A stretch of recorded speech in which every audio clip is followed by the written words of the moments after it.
Hey everyone, how are we doing? Gosh, it's getting so cold and hot and cold and hot. It's cold in the morning, it's hot in the afternoon. Yeah, you can't get the right clothing for the occasions. But what should we do? It is office hours. What should we do? Kaylin, good to see you there. What do you want to do? What should we do work-wise? It is time to do work. I was grabbing a snack. Got my snack. Hey, Adeline, what should we do? Drop whatever you want to do in the chat.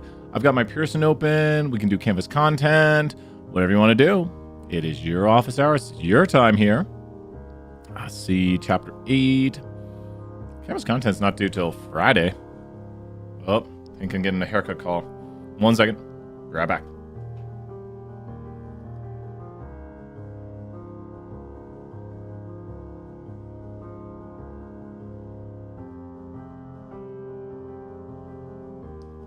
Yay, getting my haircut today at 3:15. Gonna go do it. 3:15 haircut. What questions are there? Drop them in the chat. Who has a question? Can you go after keeping track of the heating expenses for several winters? Yeah, let's take a look at that. Gonna get my haircut. It's getting really long. I didn't even realize this. Like, look at that. I'm gonna get a big haircut. I just go down to be short hair Brian again. So, you're welcome. That was Campus Cuts by Monica calling back. Really awesome place. Shoutouts Campus Cuts. Really good place to get your haircut, in my opinion. Always love Campus Cuts. Or the main screen. Okay, after keeping track of his heating expensive. Analyst, yeah. Let me mark these. And an analyst track. Okay, and then we got after keeping track. Any others? Drop those questions in the chat. Okay. After keeping track of his heating expenses. I can remember this one. It shows like the residual plot and above and below. I can go to this one. I think I'll do. Here we go. Yeah, it's residual plot. Exactly what I thought it was. Okay, this one's a bit weird. Like, they do all right. What did the model originally look like? What did the module look like originally? What did the model... Does anyone know what the model originally looked like? Well, to make the original model, you could pretend that when it's higher temperatures, there's a higher heating cost. And you would draw the model like this. Correlation? Yeah, we'll do one. Yeah, so the way this works is a residual plot would take your model and make the line what? So if we have a residual plot, it takes your original model and makes the line what? So here's the prediction line, makes it flat.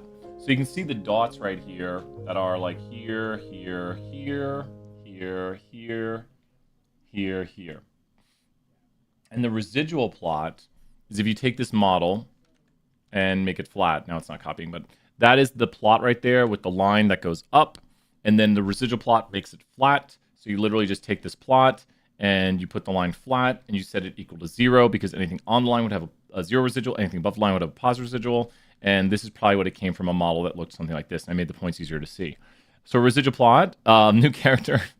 What is that right there? Oh, when I do my hair? Yeah, we'll do that up. Yeah, exactly. Thank you, Adelaide, right there. You got it. 5,000 points. You know right there, the lore. So with this right here, this is the original plot probably. And you can see when it's a higher temperature, higher heating cost, generally speaking. There is a bit of what to this model. There is a bit of what to this model. What do you notice? There is a bit of what to this model.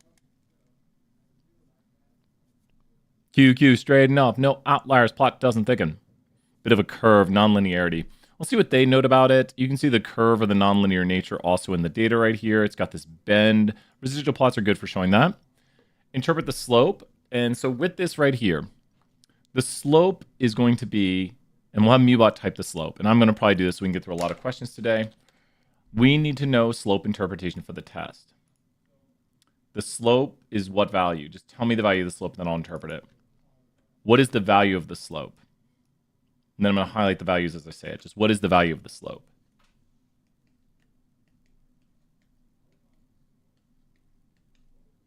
Yep. So the slope is right here. And negative, great job, Kaylin, right there. So for each 1 unit increase in temperature, we expect cost to decrease. Ooh, so the model was negative, actually. So for each 1 unit increase in temperature, we expect cost to decrease by 2.06. So it's like a heating cost thing, so you have to pay less heating costs. So for each 1 unit increase in temperature, we expect cost to decrease by 2.06 on average. If you look, MuBot wrote that down in the write that down portion because there are 3 interpretations on the test. I repeat that a lot. So the model predicts a decrease by 2.06 in heating costs for each 1 unit increase in temperature. Exactly. For each 1 unit increase in temperature, the model predicts a decrease in 2.06 in heating costs. Interpret the y-intercept. So the y-intercept would be when temperature is equal to 0 degrees, I believe, Celsius. When temperature is equal to 0 degrees, we expect the heating cost to be 104. And you should know the value of 104 is the y-intercept b0. When x is equal to 0, we expect y to equal b0. If you're watching this, please write down these interpretations if you don't have them. When x is equal to 0, we expect y to equal b0. So when temperature is equal to 0, we expect the cost to be equal to 140 on average. And so we should see that right here. The predicted heating cost is 140, and that's predicted or expected. During the months when the temperature stays around 32 degrees, would you expect the cost predictions based on the model to be low, high, or accurate? Now, the predictions from the model. So we have to look at the predictions from the model. Let's go back in time right here. And if you notice, 32 is which of these colored dots? 32 is which of these colored dots? Around which of these colored dots is 32? 32 is close to which of those colored dots? I'll zoom in here a bit so you can see. 32 is where? Which color? This is the model.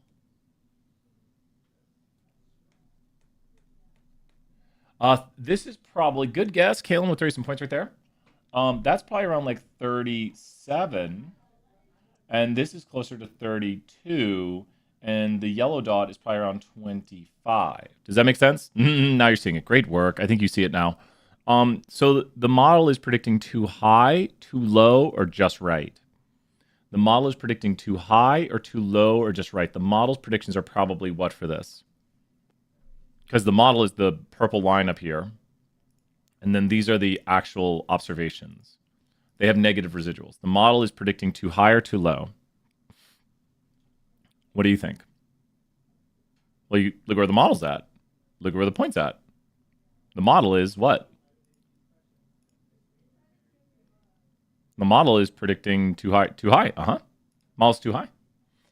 Because the residuals are negative. And we just said that. The residuals are negative. You can just see the residuals are negative, and that will give the answer.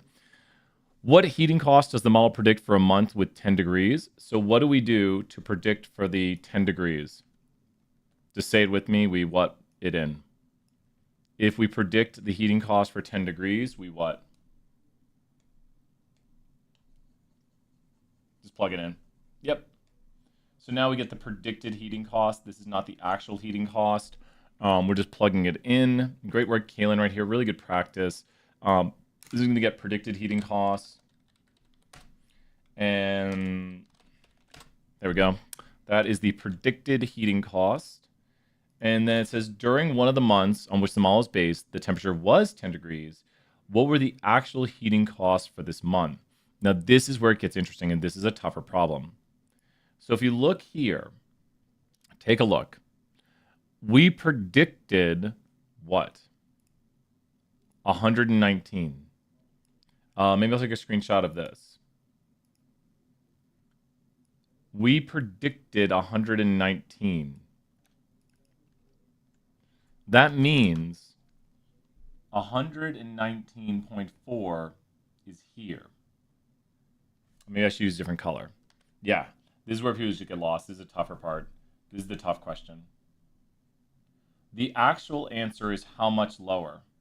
The actual answer, just take a guesstimate, is about how much lower. So we predicted too high. The actual is about how much lower. Just take a guesstimate. We predicted too high. We predicted 119 because the model's up there. The model predicted 119.4, but the residual is about what? Tell me if you don't see it, or I'll give the answer if you don't see it.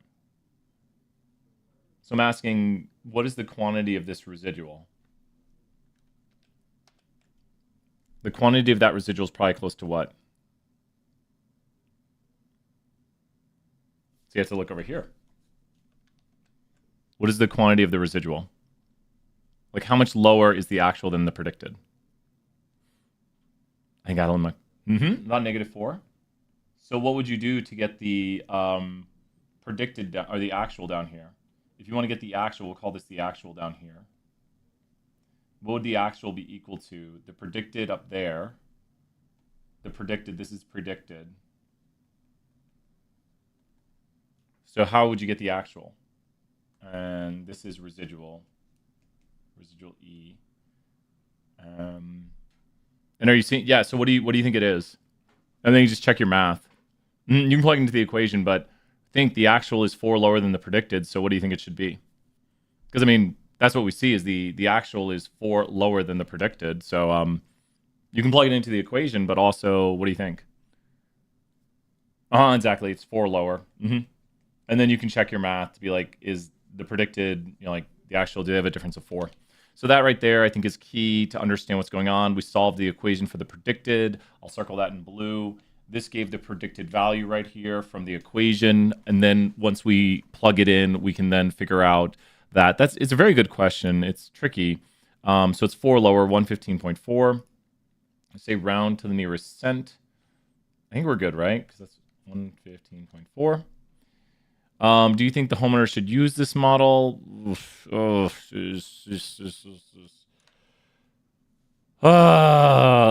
got nonlinearity. I wish they were more specific. It wouldn't be more accurate if you use Celsius. Those do not influence it. We never told you anything like that. I'm going to say no because of the nonlinearity. Really? They should use it? Oof. What did I do? I know I got that one. Are my calculations wrong? Did I run? Let's check this one. It's this one. What did I do? Is this one a more accurate estimate answer? Did I do my math wrong? Well, it wouldn't be negative 115. The actual minus predicted. Okay. No, I should be right. Should be. Let me look at the math again on this. This is 10. And it's 4 lower. Did I make it? That is correct, right? Adeline's showing it too in the chat. 115.4. Did they seriously, am I off by some decimals?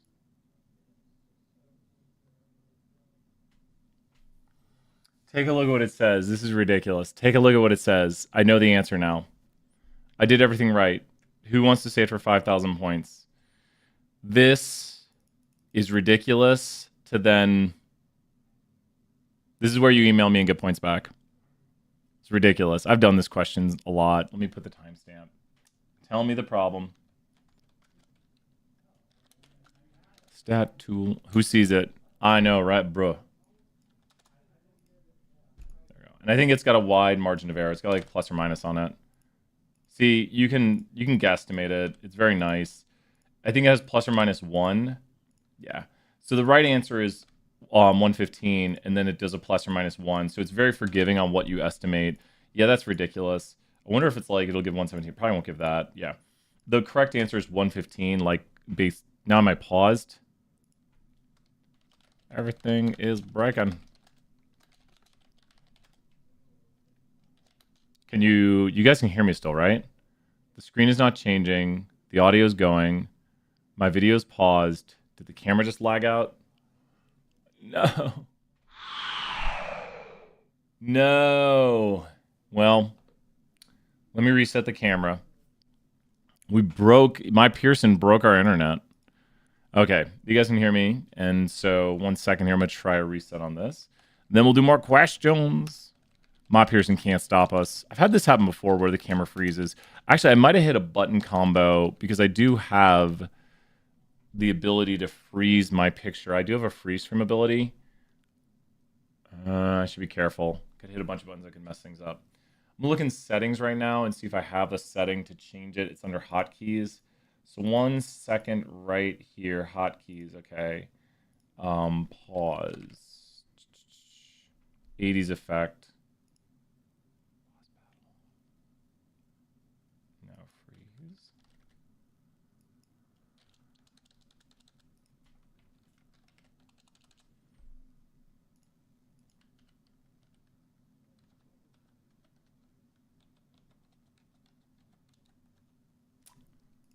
Huh.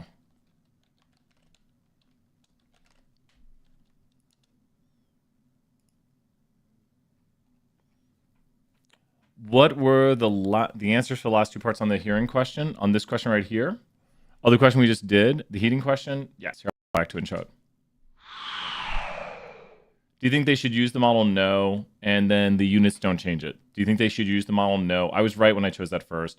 It's because of the nonlinearity, which we mentioned at the start. I would not use it because there's a nonlinear pattern to this. I wish they were more specific. They would be like, why? It has a nonlinear pattern. Because you can see the bend throughout the model. There's a clear bend to the data, which we mentioned at the very... You're welcome. Thanks so much for asking. I'm going to try to fix this issue really quick. If we can't, we'll just go video off. Good thing it didn't happen. We have had that happen. It's only the second time it's happened. I'm looking through all my effects, which I have 1 billion, and I think I don't have any quick keys saved anymore.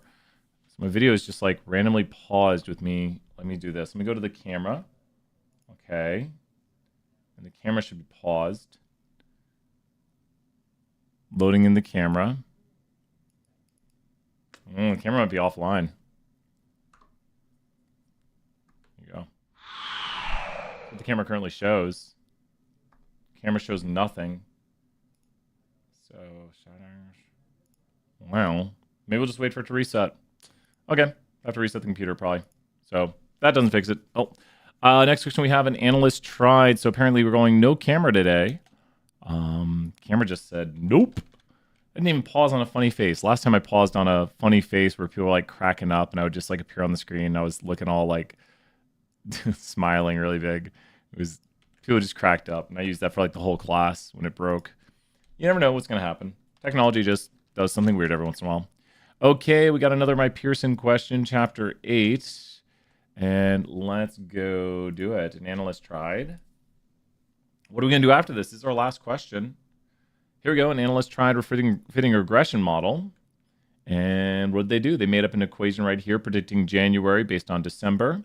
They've got an intercept. They got a slope. And whoa, they got a lot of lines. So with this right here, this is probably a bad idea because however they're doing this is going to create a lot of variation where sometimes there is a weak to non-existent relationship. Sometimes there's a much stronger relationship the way they're fitting their lines. So that's strong right there versus this one is weak. And this is not what you want to see. And then there's some negative ones. There's negative relationships. That's a weak negative. And so really the way in which you tried to fit to the data is going to like make your line, is going to dictate it. So with this right here, what does it say about the analyst's concern about the model? Were they justified being worried that the overall model might not be accurate? Very true. Yes, each segment has a very different line, so they follow very different relationships. So I don't think they should be doing this. That's kind of not an amazing question. That one only took seconds here, but so what should we do next?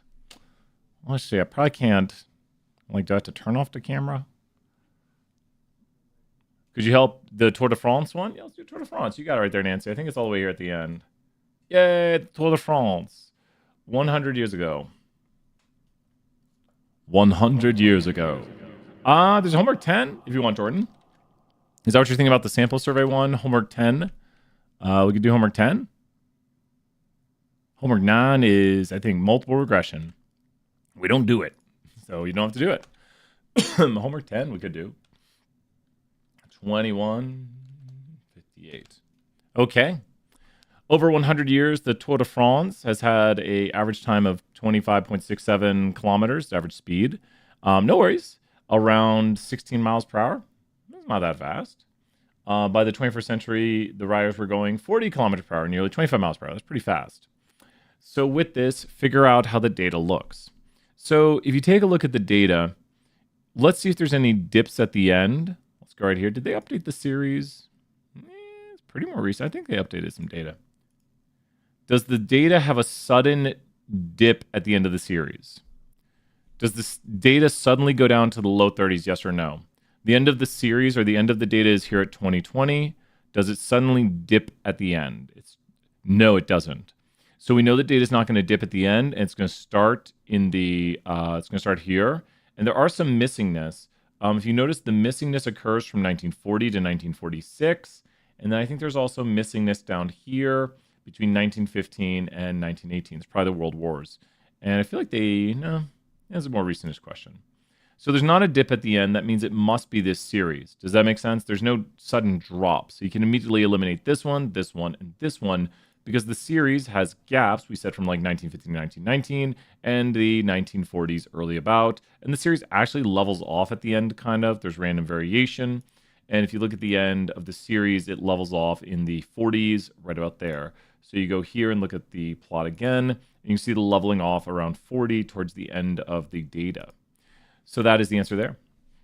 Describe the relationship of average speed by year. Be careful to point out any unusual features. We said it. It's mostly positive, and with a moderate amount of scatter. This one is the one that gets me. Do not answer this until I click it in. I'm going to go with a moderate amount of scatter because there's really not a large amount, and we'll say there's a general linear trend. Because that's not a huge amount of scatter. And aside from here, there's that little bump of nonlinearity. But for the most part, when they say general linear, well, it does get nonlinear at the end too. Is there a somewhat linear trend to this? Could you draw a line and be like, meh? Meh. It's not amazing, but I'd say there's some linearity to it. There is generally linear. I could stand corrected. But I would say it has some general linearity to it. Don't click that in yet. Now, this is where a lot of the calculations take place, and let's show how to do it in JUMP. So once again, get JUMP open right here. You want to open JUMP and go to File, New, Data Table. File, New, Data Table. Under File, New, Data Table, click the data table first. Now, go to the box right here. Click Copy to Clipboard. Now click Command-C or Control-C on a PC. Now that you've copied it, go back to JUMP. Very important, do not click inside the table. Just go to Edit, Paste with Column Names. If you see this with blue, red, blue, you've done it properly. If you see this right here, you've done it improperly, and go to File, New Data Table, start over, and remember, don't click inside of here. Don't do that because then you'll get this sort of error. Once again, edit paste with column names instead of a new data table, and you should see blue for quantitative, red for categorical, and blue for quantitative. We're going to go here to Analyze, Fit Y by X. Analyze, Bivariate Relationships, Fit Y by X. Under Analyze, Fit Y by X, we're going to say, well, maybe the year explains why people have a certain speed. Maybe the year explains why people have a certain speed. Let's go and click OK. Now we're going to go here to the red arrow where all the options are at and click Fit Line. Fitting the line will make the regression equation appear right here. You can also see the parameter estimates for B0, B1, which are the intercept and slope respectively, which are here and here, down here, intercept, slope, Y variable, X variable. You can also do residual plots to look at the residuals, see if they have any patterns by going to plot residuals. Lots of things you can do, and there is a little nonlinearity. So something going on non-linearly, and you can see how that bendy pattern is also shown up here in the top data. But let's go ahead and answer the questions of what is the regression equation. We're going to copy the numbers. There is that, and we'll go down to 2 decimals. And then we need the slope estimate. Here it is. And go down to 2 decimals. Are the conditions met? This is where I get mad. Oh, really? Yeah, because I'm not here. My camera broke if you're just watching this question. We'll get it fixed. This is where I get mad because they contradict themselves if I know this question well enough. It's that there's a not straight enough part of the relationship. And really? So now up here, we got to be consistent. Is that the issue? Large scatter. Oh, wait. I'm trying to up here. Did I not say it was who's with me? Who's watching this? I don't know how I misclicked this. But if you go back in time, did I not say this was the answer? Who put a yes or no in the chat so people can see it? Did I not say this would be the answer? I said it was generally linear. Generally linear. And I even said moderate scatter where this says large scatter. I think MyPearson is trolling me. I don't even know where that misclick occurred, but I swear, please someone justify it in the chat. I swear I said it is generally linear. Then we're going to say it violates the conditions at the end with the nonlinearity. But we definitely said it was generally linear. Generally linear. So that's got it right there. There we go. We're going to do some chapter 10 homework. When did I misclick that? I'm going to go look at this. I want to see this real quick. So the last thing Nancy said was no.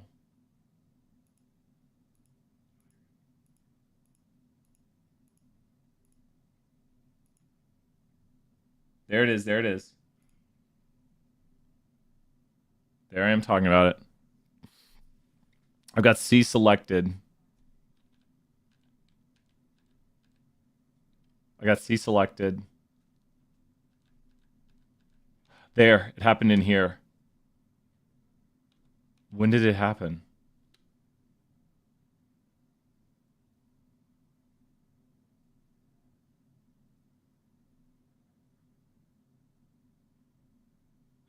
Oh, when I clicked back. If you watch that right there, freaking buyer question for, yeah, I'll do freaking buyers. But do you see this, Nancy, right here? When I clicked back to the assignment, I clicked that because I was just clicking back here because I was like, where did I get wrong? I was like, I've done this question a lot. So it was when I clicked back to the sheet, I didn't want to select that. I was just clicking back here and I had already selected C and I changed the answer. Because I was like, when did that change? I don't know. I was like, is this thing messing with me? Frequent buyers. Yeah, I'll do frequent buyers. Let's do it. I was like, I did not click that. I did not see myself misclick. Yeah, I know, right? I had it right. I was like, I feel bad when I get something wrong, but then I'm like, I did not do that. I did not. What's the how does the frequent buyer start? What's the very start of frequent buyers? What? Oh, here it is. I see it now. I think it's here. Constant protection company, frequent buyers. Let's do it. This one's a long one. Yeah, frequent buyers makes sense to call it because it's, yeah, here we go. Let's see what they're asking. Okay, we haven't done this one yet. Good call.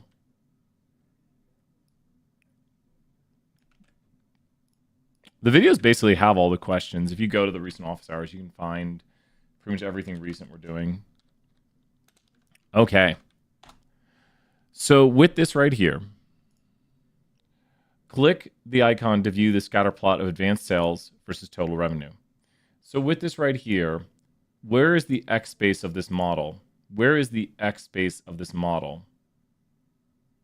The X base of this model goes from what to what?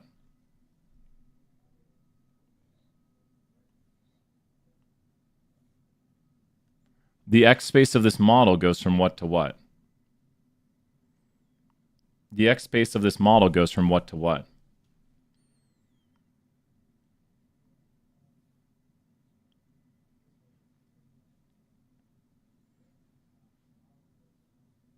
Yeah, it goes from like, I say like 13 to 31.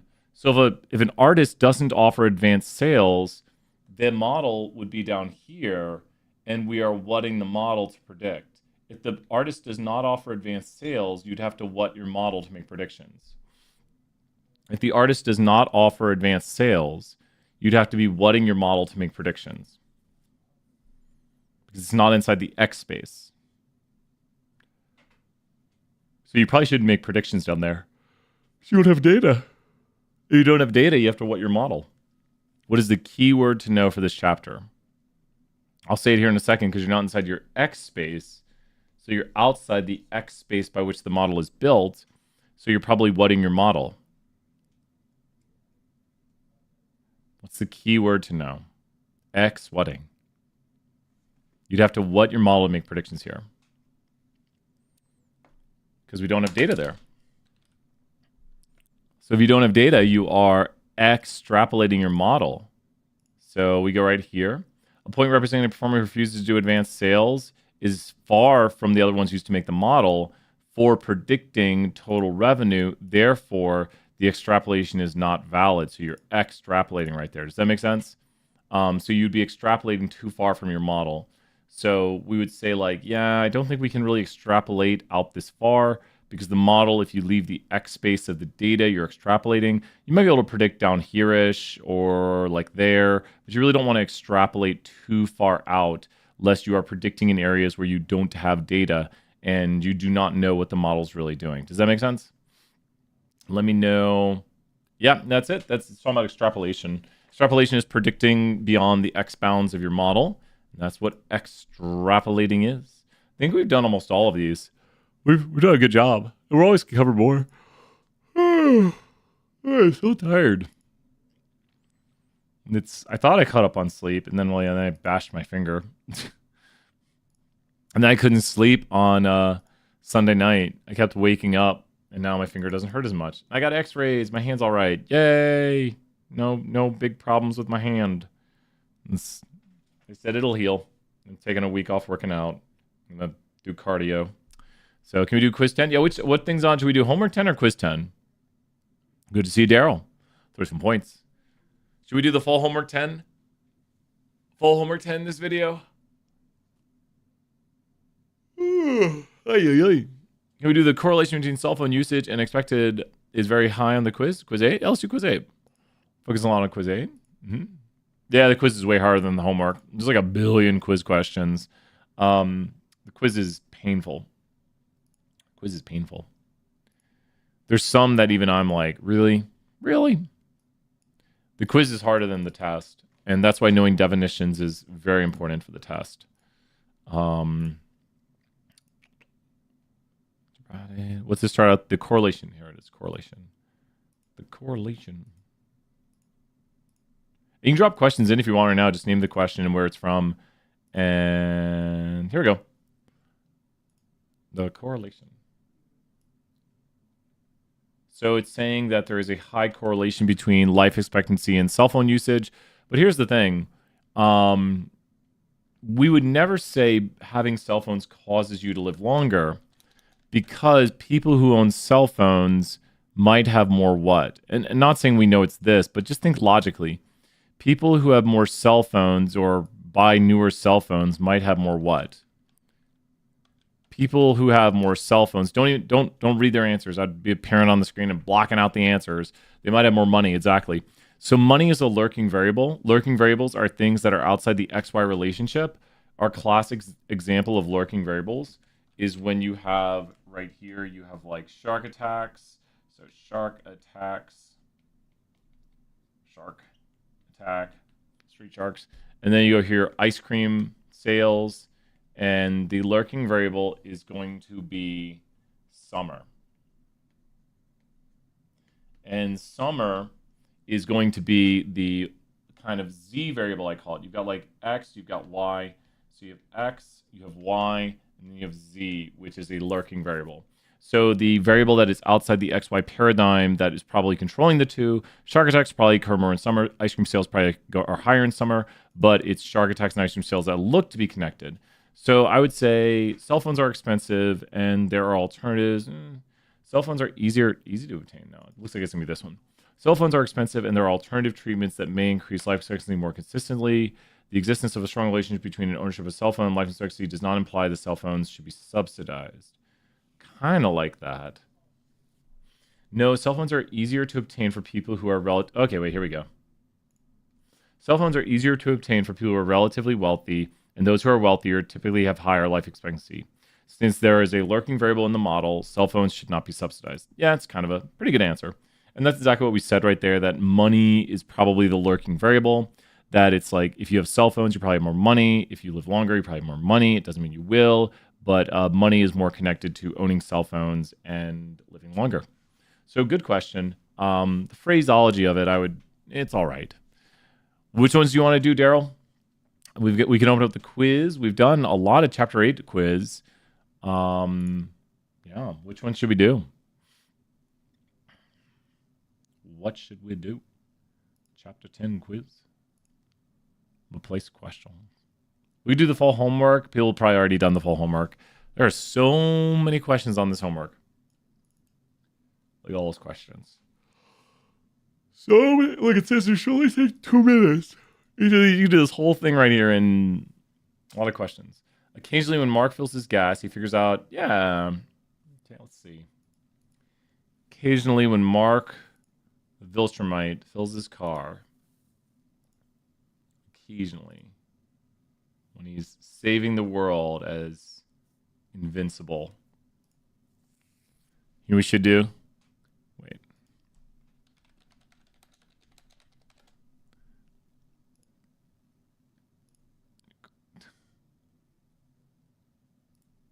One second right here.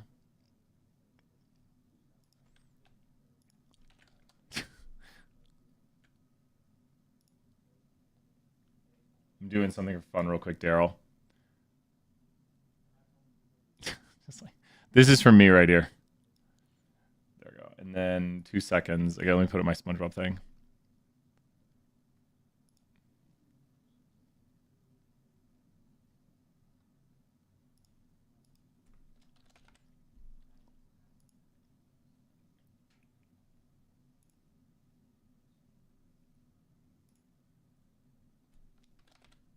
Having some fun for a second, because I'll forget. And I'll be like, when did I do this? I know, I should. That'd be so much fun. Okay, why can't I click that?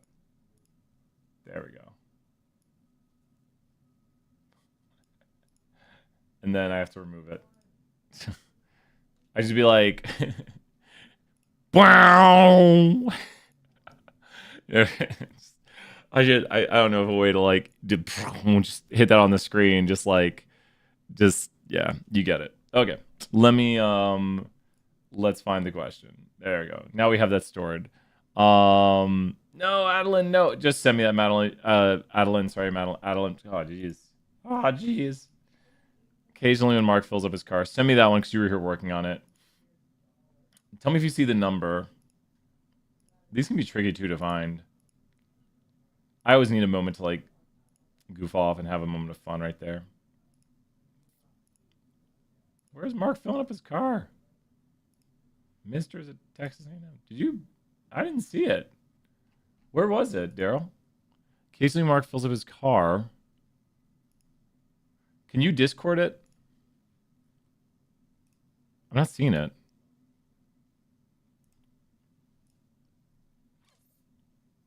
Oh, here it is. Bobby. Bobby's World. Okay, we found it. Okay.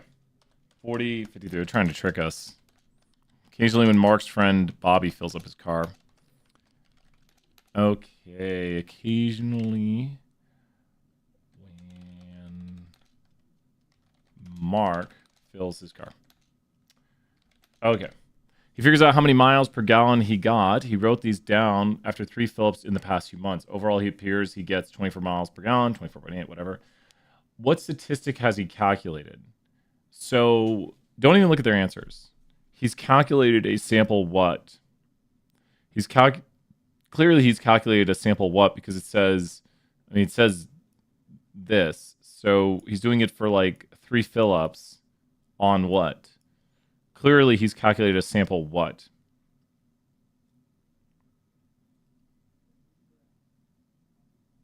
He's calculated a sample what? That's a good question. He's calculated a sample what? Does it say statistic? I was thinking mean. Good answers. It is a statistic. Sample mean. Sample mean of the mileage for his car. He's trying to figure out, and he's calculated the sample mean of the gas mileage for the last 3 fill-ups of his car. It's not for the full car. It's the sample mean of the last 3 fill-ups. Bobby is trying to estimate the population mean, of the gas mileage for his car. So Bobby has calculated a sample mean of his last 3 fill-ups. On average, what did he get over the last 3 fill-ups? He's trying to estimate the true mean mileage he gets for his car. His results may be biased because he could be driving on like country roads or highways or things like that. His recent driving conditions might not be typical. Fuel prices wouldn't matter. And if his recent driving conditions were not typical, like his recent driving conditions may not be typical. That's true. Like if he was constantly taking the highway, and usually he travels like country roads, you get different, mileage on those country roads when they take you home. And it just depends. Is he doing typical driving over the last 3 fill-ups? If he's been doing like cross-country traveling and getting better mileage, then he's not going to get a good representative sample of what his driving looks like to estimate his true miles per gallon. Now, the EPA would be trying to estimate the population mean, just like Mark, but they would be trying to do it for all cars of make and model that are the same as Mark or Bobby's car. But that's got it right there. So it's just understanding that Mark is using his sample mean from his last 3 fill-ups to estimate the true mean for his car, but the EPA would want to understand the true mean for all cars. So you look at the population of interest might be different for Mark or Bobby versus the EPA would have a different population of interest. And then we want representative samples, which is what this is going towards. Today in class, we talked about that you don't want biased samples, you want representative samples. Like if Mark's driving is not characteristically the same as what he usually does, he would have a biased sample. But if his driving is rather typical within those 3 fill-ups, he would have a representative sample. Pretty good question. I actually like this one. It's very good theory. If it's perfectly obvious to me on all the answers, which if you know the topic, it should be, then I think this one's super clear. I know it's a little tricky, especially if you're learning the topics, but this is a good one that actually explains it very, very well. Tightening down my microphone. Which one should we do next? A local TV shop conducted a PulsePoll about the upcoming mayor election. This one tricks me every once in a while. I don't want to be tricked by it today. I might just cheat and look at the answers. But this one has definitely, I know I've gotten this one wrong before, so not today, MyPearson. That's a famous quote, like quote 80 or something. Not today, MyPearson. We try not to get questions wrong. Well, we'll see. We got to find this quick because I already put the timestamp in. It's towards the end here. I think we saw it. If you see a number, that's even better. And I'll copy what's in here. Here it is. A local TV station conducted a PulsePoll about the upcoming mayor election. Evening news viewers are invited to text in there. You do a space between the quote, and we'll see if it is. I can find out too. The evening viewers were told to call in and give their views. It is quote 30 and 56. It's in there twice. 30 and 56. So based on text, 30 and 56. The station predicted Mabo or Amiibo,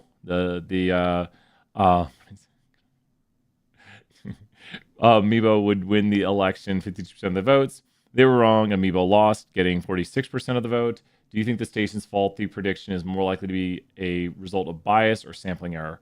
This is such a ridiculous question. Probably not bias. It probably would be sampling error. I would assume it's sampling error because it could be the way they phrased the question. It could be anything. There could be so many ways. And they got people on the evening news. Yeah, it might be that they spoke to people of the evening viewers, which could be older.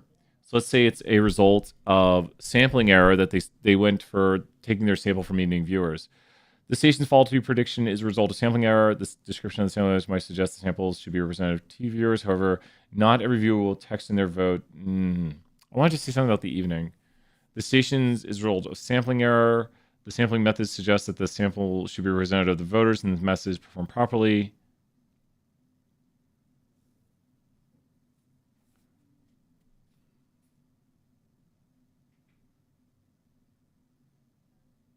Read the other ones.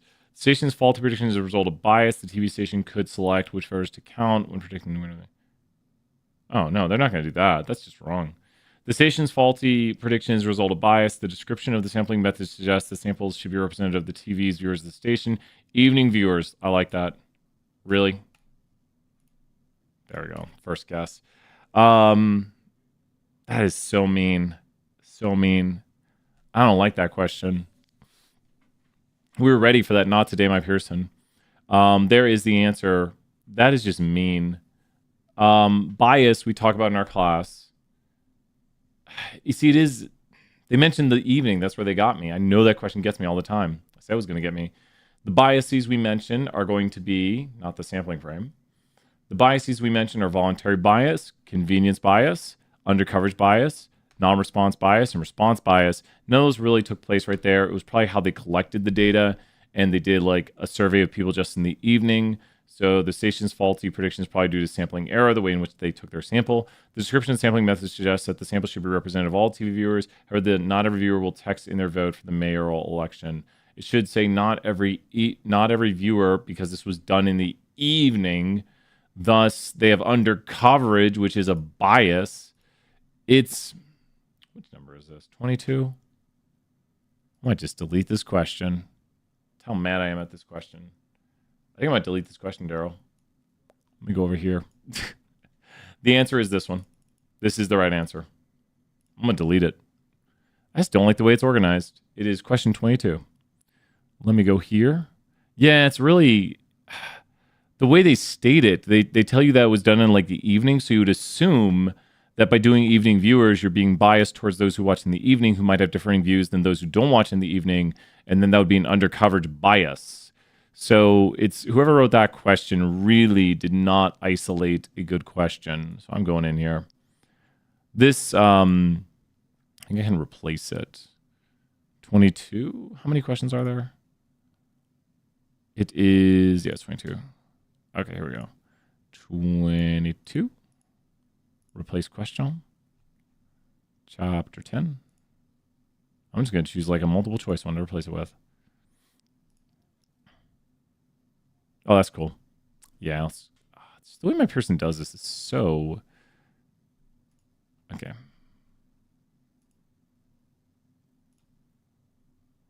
Okay, I think I've done it.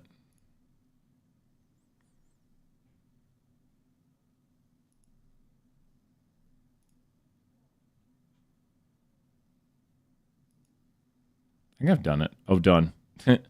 Okay. Which one should we do now, Daryl? That should be done right there. So it's in the video, but anyone from later on, because now I've replaced it and I made it so easy. So now 22 is not that anymore. And oh my gosh, look at this. You're trying to study the amount of financial aid students at your university receive. You take 50 students. The average of your sample is a what? A statistic.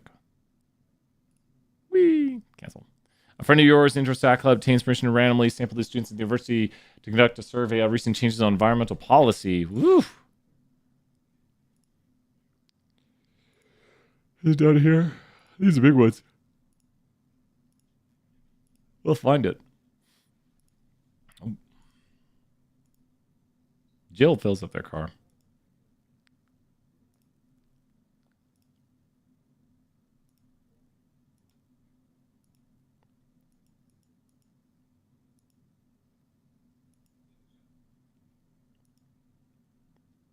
There we go.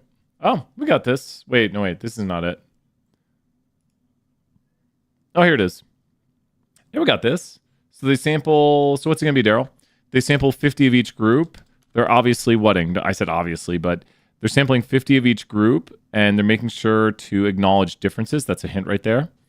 So for the following report, yeah, and those might have a bunch of... Tell me what it says after it. Those might have a bunch of parts to it, Jordan, right there. So what... they're acknowledging differences, so they're very clearly doing a what sample right here. They're acknowledging differences, so they're very clearly doing a what sample. They're acknowledging differences and saying we're going to get 50 of each group. They're very clearly doing a what sample. They're acknowledging differences. They're very clearly whatting. So make sure to go to the notes right here. Have flashcards with the different sampling methods. If they're acknowledging differences, they're very, very clearly doing what sampling method. If they're acknowledging differences, what sampling method are they doing? Yeah, you got it. Yeah, you got it. Stratified. They're acknowledging differences, and they're making sure to take the group 50 of each. That's not a cluster. That is stratified. Stratifying acknowledges differences and makes sure we sample within the differences properly. So for the following report, there might be a whole bunch like that. I think it's towards the end. There's like for the following report. So I know I always say give me the start of the question, but then like for the following reports, it has to be down here at the bottom. So for the following report, I have to know that. So keep going, Jordan, right there. What's the next part of it say? Because there's a whole bunch of these. These are the crazy ones. Probably do this one. Take a quick break. I was gonna charge my clicker. My Pokemon clicker. For the following report, what's the rest of it say? For the following report. And then, because there's a whole bunch that do like for the following report. I thought. Am I wrong?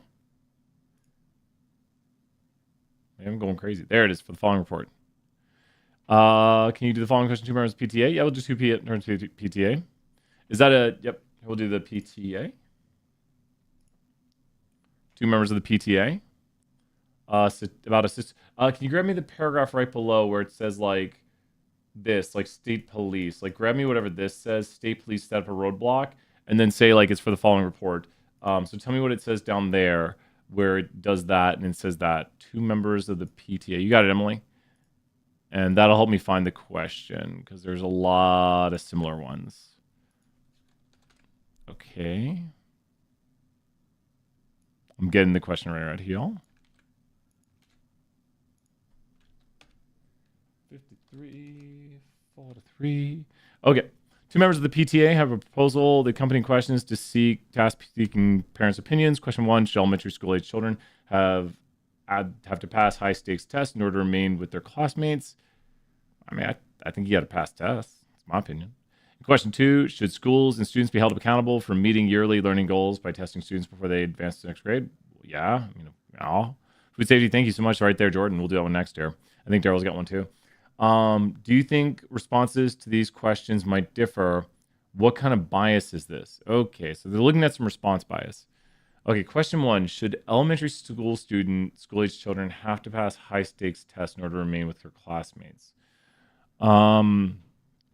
Yeah, the questions might differ. The answers for these 2 questions will definitely differ. Question 1 will probably get more yeses. No. Saying should they be held accountable is probably more likely a yes question. Question 1 will probably get more no's because it sounds bad. Should elementary school age children have to pass high stakes tests in order to remain with their classmates? No. Like you're saying like, oh, should we let these kids like fail? And I mean, should these kids fail and have to be in another class? Like, oh, that's too mean. But then when you say like, should they be held accountable? You'd be like, yes. This is an example of response bias. I'm pretty sure on that answer. I didn't read all of them, but that sounds about right. The people might be more likely to say no to the first one, like they shouldn't be required to pass these tests to remain with their classmates, and then we should hold them accountable. Meanwhile, I said like yes and yes. So propose a question with more neutral wording that might better assess parental opinion. Should students be held back for below average scores? Do you think standardized tests are appropriate for deciding whether a student should be promoted to the next grade level? Do you think standardized tests should be used to determine if a student is capable of handling the material taught until the next grade? Is it appropriate to use standardized tests to rate a student's intelligence in order to decide whether the student is ready for the next grade?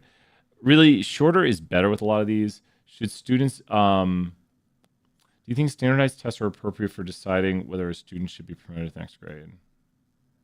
Do you think standardized tests should be used in order to be capable of handling the material in the next grade? They are really, man, which ones are you thinking? This is, man, I think the first part was pretty obvious that they're kind of showing you response bias. Should students be held back for below average scores on standardized tests? Do you think standardized tests, because we're just evaluating standardized tests, are appropriate for deciding whether a student should be promoted to the next grade? That sounds the least biased to me. I'm going out on a limb. Yeah. That was tough. That was actually kind of tough. You don't want to elicit emotions in people. The question should be, should schools... You're welcome, Emily. That was actually kind of tough. Shout out to Emily. 5,000 points. Almost stumped me there. The question should basically be, should we be using standardized tests? So did you hear that, Emily, right there? If I were to write a question, I would just say, do you think we should use standardized tests? Which then they're saying, when we choose if a student goes to next grade. You just don't want any bias in the question like, should students be all sad and held back and not with their classmates if they fail a standardized test? You don't want to elicit any sort of bias. And this question is actually real. People spend hours writing questions. Like they will spend so long trying to remove all biases from the question. It can be insanity. So writing questions to ask people in surveys is very painful. It can be very, very, very, very, very, very tough. And when I say very tough, it's insane how long you can take to write just a few questions to ask people, and then go through the IRB, the institutional review board. It is internal. Good, Viable. Good to see you here. I am currently frozen in time. I'm frozen. My camera broke. Good to see you, Viable. And yeah, the camera broke, so we can't even. Camera broke today. I don't know what's going on right there, but good to see you, Viable. We're gonna do another question right here. Camera broke. It happens. I would appear though, but the camera broke. These questions, I usually like to do them by starting out by clicking the show completed. So think about this. We're going to be food safety inspectors right here, going to produce farms unannounced and taking a sample of a day's worth of apples to test for contaminations. If the samples are found to be contaminated with dirt, antibiotics, or unsuitable for human consumption or other foreign material, did it say or? Nope. Unsuitable for human consumption or other foreign material, the apples will be destroyed. The farm will be regularly inspected until purity is restored. So start out right here. What do you think they're caring about right here? They are trying to analyze what? The population of interest is what? Are they interested in the contaminated apples? See you, Daryl. Great work. 5,000 points in the chat. Are they interested in the contaminated apples? Are they interested in the produce farms that produce apples? Are they interested in the apples? Are they interested in the population? For the study is unclear. Which of those do you think is the answer?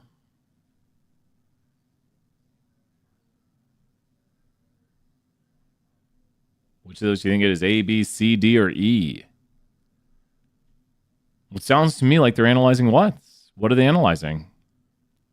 Which of those are they analyzing? They are analyzing what?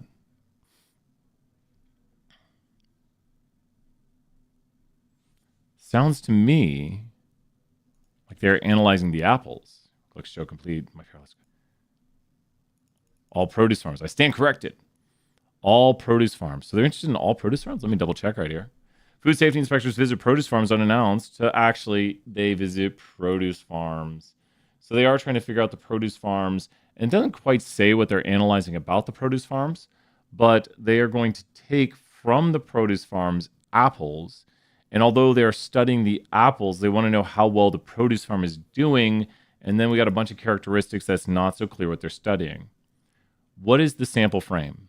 Now, this is when you can give your own answers, and I suggest giving them because think, they're only going to have access to the apples that are made that day.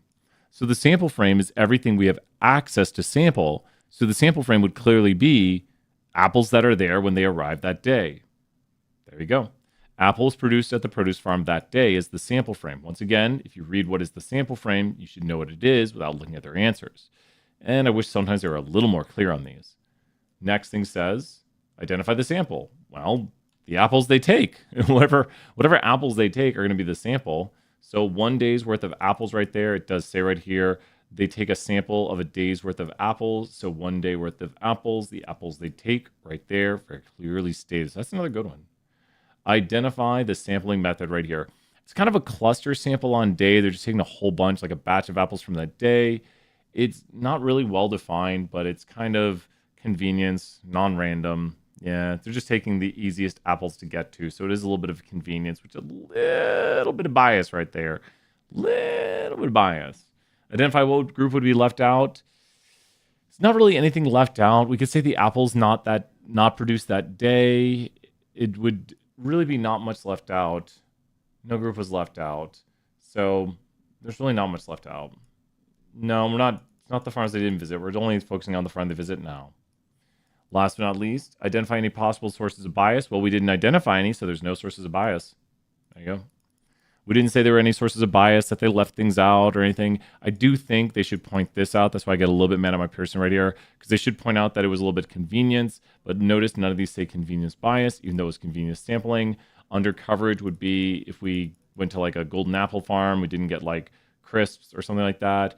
Response bias would be if we word the questions in a way to the apples that they respond differently, or we appeal collecting data and the response of the data is just wrong. Like people don't understand how to collect the data, and we're getting bad responses on the apples. Non-response bias really can't occur, so the apple doesn't give us data. It differs in ways that the apples that do give us data. Voluntary bias can't really happen with apples because apples with strong opinions really don't exist. So none of those biases really apply right here, but that's got it. Well, frozen camera, we're going to head off and do some in-person office hours. Until then, bye for now, everyone. Bye!